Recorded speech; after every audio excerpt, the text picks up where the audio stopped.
Hello guys, આજે આવી ગયા છીએ અમે સાબરમતી નદી. તો પાણી તો મજબૂત જ છે, પણ બહુ ખાડા છે એટલે આવતો વિચારજો. કેમ કે બહુના બધાને પોતપોતાનો જીવ વાલો હોય. અમારા અશ્વિનભાઈ તો આજે અમને લઈને આવ્યા. અમારે એકચ્યુઅલીમાં જવું હતું અમદાવાદ, પણ ભાઈ કે મારા બાબાનો જન્મદિવસ છે તો રોકાઈ જાય. મેં કીધું જોઈએ ચલો. સવારમાં ઉઠે એટલે કે ચલો નદી. તો આવી ગયા અમારા અશ્વિનભાઈ. अश्विन भाई તમારું શું કહેવું? કઈ બે શબ્દ?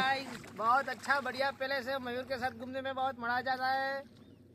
अच्छा लड़का है, तो शादी के लिए लड़की चाहिए. ના ભાઈ, આપણે એવા मेरे अंकल के लिए, આપણે એવા કઈ લગન બગન કરવા નથી. મારા કાકા માટે છોકરી હોય તો ક્યાં? અમારા સામે ભાભી ઊભા છે. ઓર ભાભી પાણીમાં આવતો બીક લાગે છે. અમાર બે મસ્તી કરે, બે જણા પલાળી નાખે. જો